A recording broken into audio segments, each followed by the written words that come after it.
So my country people, Nigeria's unofficial security intelligence chief, Sheikh Gumi, don't grant interview. He talk say for the interview that this one where they talk say him, they go meet terrorists, they negotiate with them. Not be only him, they go there. In fact, he say those terrorists, the government of Nigeria know them by name, by location, and every other thing. In fact, make una hear our security intelligence unofficial chief, Sheikh Gumi. In Nigeria, we have the most failed government ever in the history of the world.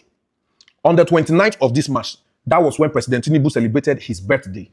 And that same day, bandits unalive more than 100 and something people injust, including pregnant woman with their baby in a womb.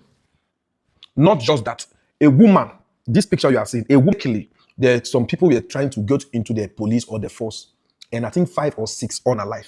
The president was in a flight traveling. The president turned the flight. The president canceled the trip, came down for the flight, came back to see what is happening.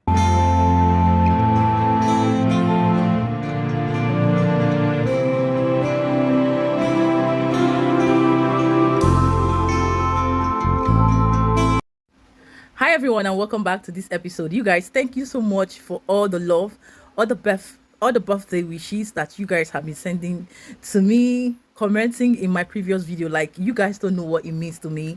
It has really brought me out of a very down space, down time and down moment, because to be sincere with you guys, I have been down. I struggled to sit down to talk to the camera, right? But because of your love, your birthday wishes, in case you don't know, today is my birthday, you can still leave your birthday wishes. I have been able to sit down because of you all. Some of you even came to my inbox, to my WhatsApp, to my DM to say happy birthday. I never knew I'm this important too. Like, I never knew you guys love me this much, to be sincere. Even though I know that Ghanaians are real and genuine when they love, I actually used to think all this love you guys tell me, Chivik, we love you, was just, for content's sake. Because at the end of the day, I know very well that when I mean what I do, when I do something, I mean it. When I want to love, I love for real. But it is today, like today, you all have confirmed to me that you really mean the love you have for me. Like, on behalf of me and my family, we are saying thank you. Keep the love coming, keep the fire burning, keep the spirit, burning. And I want to say thank you, Meda. Say why. Thank you so much, you guys. I truly and deeply appreciate all your goodwill messages, your birthday wishes, your prayers. In fact, I say an amen to all those prayers. Thank you for everything you have wished me. May be upon you in million folds, in 100 folds. Amen. Now back to the subject matter, you guys. If you are new here and this is the first time you're seeing me, I am Chivik Inspirations, aka Afia. And for today's episode, I stumbled on these videos from my own fellow Nigerian creatives who really pondered on something, flogged on something that is currently happening. We all know it is the genocide, the unaliving of Nigerians. I would say Christians, because these people are both Muslims, they are Christians. Like, the northern part of Nigeria, to be precise, is currently ablaze. Like, as we speak, before I started recording, there is an incident again currently today, the 1st of April, going on in Jos. The videos are all over the media. I couldn't even go to watch because I don't want anything to mess up my mental health for today. At least let me recover, because you guys, you don't know how depressing it can be when you see the video footages of your fellow human beings as Nigerians being unalive like chickens. No. Except you're not a human being. If you're a human being with living conscience for humanity, you understand. These people at least are not the people who caused the problem of Nigeria. These are innocent citizens. They don't deserve to be unalive the way they are. They are being unalive, mother, children, family, in fact young promising lives, parents, you guys in Nigeria. So this is my brother Parof Mouth, a comedian, I think for Ghana, Nigeria. I stumbled on his video where he was talking about an incident that once happened. He was really talking about the killings of Nigeria, and he mentioned about an incident that happened sometime when the president was on a flight, on a journey, and at the end of the day, when he heard something happened, I think somewhere in Ghana, in Accra, he had to turn back to attend to that thing. Guys, hear it first. Let's see. Guys, listen to this from the horse's mouth. Nigeria, we have the most failed government ever in the history of the world. On the 29th of this March, that was when President Tinubu celebrated his birthday. And that same day, Bandits unalive more than 100 and something people injust, including pregnant woman with their baby in a womb. Not just that, a woman, this picture you are seeing, a woman like this woman, this is the only son. Gone! Just like that. You know why? Because she's a Christian. Because the family is a Christian. They finished everybody. Entire family finished in that accident. As I am talking to you now, the president of the country have not addressed the country, have not come out to say, fellow Nigerians, I am sorry. As I'm talking to you, I'm in Nigeria. I've been in Nigeria for 4 days, and I will tell you, when other countries are saying Nigerians must leave our country, I support them now. You know why? Because they already realized that we don't have president, we don't have a leader. Let's come to Ghana. Recently, a tragedy happened. Mistakenly, some people were trying to get into the police or the force, and I think 5 or 6 unalive. The president was in a flight traveling. The president turned the flight. The president canceled the trip, came down for the flight, came back to see what is happening. There is no tragedy that mistakenly happened in Ghana. I did live for Ghana. I came back to Nigeria just recently. The president will address the issue before he travels. That is a president. A president that traveled to America to go and say the white people should take responsibility and apologize to Africans because slavery, blah, blah, blah, has spoken. That is a president. A president that is even working, trying hard to make the country better. Still, Ghanaians are still saying the president is not working. The president is still doing his best. That is a president. Why we have a president that he's not doing anything, he does not care about anybody, he does not think about anybody. It's a shame. It's a total shame to be a Nigerian. At this point, it's a shame. Only thing I can say is the world should pray for us. The country Nigeria, we are finished. So, my country people, Nigeria's unofficial security intelligence chief, Sheikh Gumi, don't grant interview. He talk say for the interview that this one where they talk say him, they go meet terrorists, they negotiate with them. Not be only him, they go there. In fact, he say those terrorists, the government of Nigeria know them by name, by location, and every other thing. In fact, make una hear our security intelligence unofficial chief, Sheikh Gumi. Believe that since you have this the knowledge about all this, is it that the government does not have the power or the equipment to know where these terrorists are to tackle insecurity? The government knows every terrorist by name and by location. I don't go alone. I don't go to the terrorists alone. I call the police, I call the security, everybody. I will go to the MES or that place. In fact, when we went to one terrorist, I went to even with women with me into the bush. You didn't see that before the camera was not concentrated on it. I don't. Master Strategist President, Commander-in-Chief Bola Ahmed Tinubu. Master Strategist, sir. Oga Sheikh Gumi say government una know the names and location of every terrorist. So our dear master strategy, waiting they stop government from taking out the terrorists. There is no master strategy on ending terrorism and insecurity. Ori buruku lenshe Nigerian government. Oshi lenshe.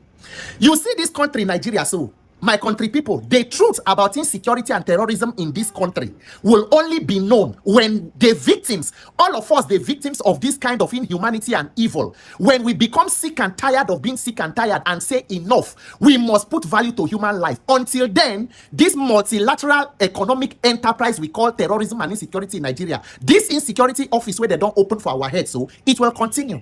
Because that is the only reason why person go sit down boldly and make a statement and say that the government know everywhere where the terrorists, they know them by name, but somehow the thing cannot end. Yes, now, because unless you end the political wing of terrorism, you cannot end the one where they for Bush. Nigerians, make we shine our eye. When will we be tired? Because unfortunately, Nigerians are even cooperating with the oppressors and people where they torment your lives. That is why you go see people, even from that same note, you go see people where go come out, they protest for Iran, when you never feel protest to protect your own life. You go see videos more than how many soldiers slaughtered like animals and chicken. Not even a word from the president. They go kill soldiers. President feed the APC Congress. If it they do Ramadan breakfast. How many days ago, how many soldiers they kill for Middle East with this US and Iran war? US President Donald Trump with his wife, plus Vice President, plus Secretary to War, all of them move their schedule. They go Dover Airport to do what? Receive the bodies that they call a dignified transfer. In Nigeria 2026, if soldier die, he's still unknown soldier. You go see video where they say that they give soldier treatment, that they put them drip, they sit down, they lie down for floor. What a tragedy of a country. Ori Buruku buruku lenche.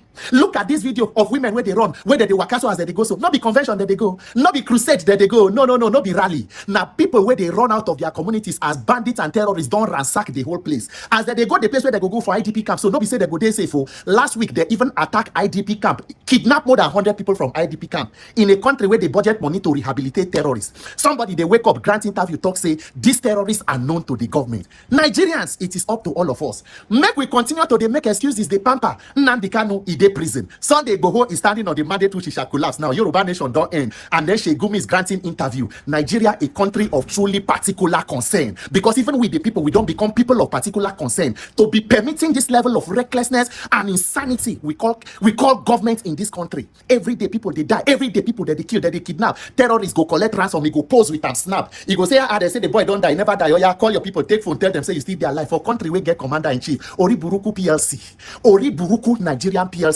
Master strategy commander in chief. Shegumi don't talk. He said government they know the name and the place. So what is stopping government from taking out terrorism? Nigerians, only Nigerians can save ourselves. No Messiah they come from anywhere. My name is Peter for Nigeria.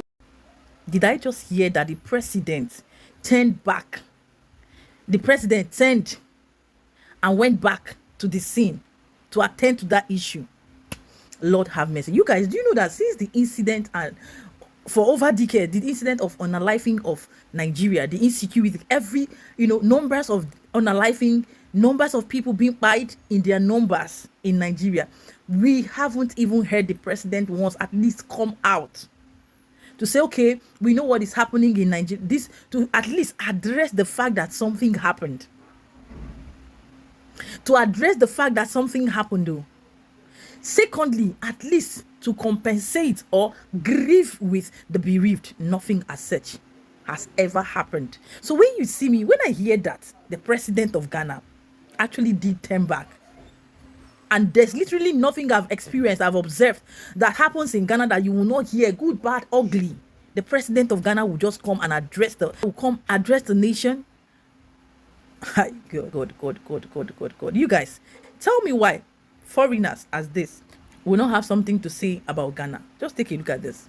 It is called St. Peter Senior High School. St. Peter Senior High School at Eastern region of Ghana. I think you they see the school.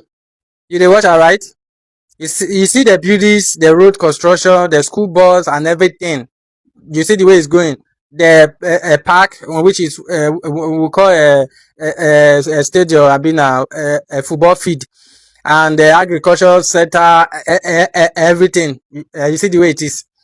I believe that many of you know this school very well. Please explain to us how this school started.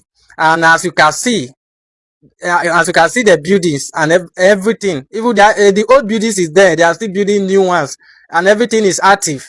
As you can see it, this is school, senior high school, which is secondary school as we know it in Nigeria. Secondary school now you see so. Now government they take care of her. Although according to the story, it was found by some missionaries. Because of the sound, I should have let the narrative to play for you to know how things are. But there is background sound that will give copyright. This is Ghana. Before you see school like this in Nigeria, my country, unless na university, I've been saying it before. Our government, our politicians, know they would think about how to upgrade our senior high school. This is boys' school, not be boys I guess, only boys' school. Not be this school. Our politicians know they would think about to upgrade anything. If now one build one school for one community, and that building go that building expire, they fall, and before they go renovate. Just look at school where VDM for Burna Boy village, where VDM was demolished, build SS, and they don't allow. But there what one, they go carry sand where they want take do renovation. School where they're supposed to build, demolish, build another one, build extra, and they won't go renovate a patch. School where they all crack and everything. Then they won't go patch. And some people want to compare themselves to Ghana. And when you want to talk, they'll say 36 states. 36 states are so what? Are so fucking what? Each state get governor. What are the governors doing? What are the local government chairman doing? As the country big now, so their resource is big. What are you saying? We have 36 states. And so fucking what? Money not there the country. This is Ghana. Small country as na crepe. They are making everything possible. When I go Kwame Nkrumah secondary school at Ezima, I open my mouth. See school, see Thai road. In some community, no people get road for my country, Nigeria, and our school will get Thai road for inside their compound. Nigeria politician, wake up, oh, wake up. There are more to do. Wake up. I feel like people don't really understand why Ghana is just such an amazing place. When you get off the plane here, first of all, the first thing that they say is welcome home. Where in the world can you go where they're saying welcome home when you get off the plane? And it's like, it feels genuine. You feel like you're home. You walk around, people speak to you, people say hi, people want to converse with you. Like, it's just like a place that just, I can't even describe it. It's just a feeling. Ghana is a feeling. And it's just like, if you know, you know. If you haven't been here, you probably can't relate. But if you've been here, I feel like you know. This place holds, it's just, Ghana is just, oh, I love Ghana. So my fellow Ghanaians, I know a lot of people will show shocks, especially Nigerians, when I added fellow to Ghanaians. And they'll be like, but you're a Nigerian. Do I look like an imbecile? Do I look like a retard? Do I look like a criminal? Do I look like a retarded bastard? Does it look like a prostitute gave birth to me? It doesn't. I'm civil, man. Academic, man. Anyways, let's go forward and talk to real people, you know. So Ghanaians, you know, time has come when you can only identify based on your character. Moses said, he who is on the Lord's side, let him come to me. He who is on integrity side, let him identify with me.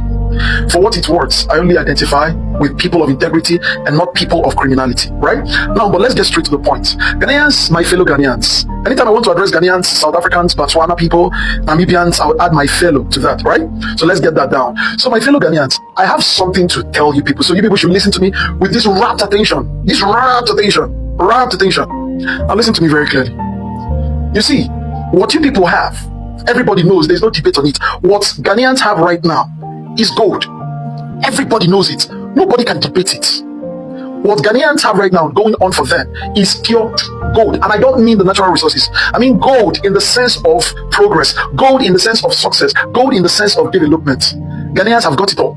But let me tell you people something. Let me tell you all something. So you people don't get it twisted. The truth is that it doesn't matter what you people have going on for you. All that matters is the much you people can go to protect and advertise what's going on for you people. Let me explain. You see, what you've got right now is hell-bent on integrity. The progress you people have right now is clearly owed to your level of integrity, right? But one thing you people must have to understand, or one of the things you people must have to master, is the ability to protect that integrity and to loud about that integrity. Not like negative louding, but to shout about that integrity. I'm coming. You must understand this. You must understand this, really. There is no way you can have such gold, such commodity, and you people are not protecting it, and you people are not talking about it. Let's not use the word shouting about it or louding about it, but you people have got to talk about it because it is a good thing. Now, let me tell you all something. The world, you see, the deteriorations that we're meeting in the whole of Africa is on grounds that good things are not talked about. Celine Dion said, let's talk about law, let's talk about integrity, let's talk about dignity, let's talk about honor. Right? Now, the thing is, protecting your integrity, talking about that integrity, because it is money, it is the highest currency. Now the third one is acting like Nigerians don't exist. Now let me explain what I mean. Acting, you know, Nigerians are more leaning towards making money, right? Now the reason they lean towards making money is that they know that money is easy to be used for attraction towards societies, underline this part, towards societies that are inferior in their mindsets. Which means that you can use the fact that you have money, use the fact that you live in a mansion, you can use the fact that you drive a very posh car, right? To attract, persuade or dissuade people that have very low mentality, very low mindset. And this is how Nigerians tend to thrive in societies that have very low mindset. Because these societies don't have the technical or the mental know-how to shun Nigerians and act like Nigerians don't exist. Now, let me tell you something you don't know about Nigeria. Nigerians understand that what you people have got is gold. They understand that what you people have got is way more superior than what they've got. They understand that integrity, honor, and dignity is way more superior than anything, including money. They understand. But Nigerians have mastered the act to talk about the money, protect the money, and act like integrity does not matter while they die inside. And while they keep on, having the effects or seeing the effects, the bad effect, the adverse effect of a person that does not appreciate dignity. And that is why they are so envious and jealous of you Ghanaians, but you people don't know. And they come to give you people the impression that you people are the jealous and the envious ones, whereas they are the ones that are hating on you people because of what you people have got. They don't want to make you people understand that what you've got is gold. You people have the right to make them understand that what we've got is gold and what you people got is trash. What Nigerians have is trash. You people must understand that, right? Now you understand. Now you understand. You guys. I'm short of words. But all I can say is that what Ghana is reaping today, what Ghanaians are benefiting today, at least for what they have. And you hear that. You all as Ghanaians do not even see that anything is happening. No. You really want more. Of course, it's expected. But for what you have, you are blessed. If you're a Ghanaian, you are blessed. In fact, being a Ghanaian is a blessing, not a curse, because at this point, you've heard it times without number from fellow Nigerians that what is happening to Nigeria is nothing more than or less than a curse. At this point, the blood of the innocent life Nigerians have been, spilling right from time immemorial till date as we see currently. Tell me why Nigeria will not be cursed. Tell me why Nigeria will not be cursed. Tell me, does Nigeria have any reason not to be cursed? Someone said Nigeria needs a total revolution. And I agree. At least anything that can help Nigeria's situation now is something that I am looking for. I am rooting for. Because I'm tired. I'm tired, you guys. I'm tired. But anyways, let's leave it at that. Based on all we have seen here, we've seen how Ghana education, their school is, at least maintained and well managed. Everything Ghanaians literally complain about, Ghanaians are getting it bit by bit, stage by stage. In fact, if I say I love the president, it's an understatement. I am deeply rooted and in love with the president of Ghana and Ghanaians. As a people and as a leader and as leaders, I'm telling you the truth. Well done, Ghana. You guys tell me what you think in the comment because I don't even know what to say. It took me time and strength to come out here from you all. Once again, happy new month. I forgot. Thank you so much for tuning in to see what we have going on here. Let's talk in the comments. If you're yet to like this video, share, and stay subscribed. The difference is clear, right? We'll talk in the comments.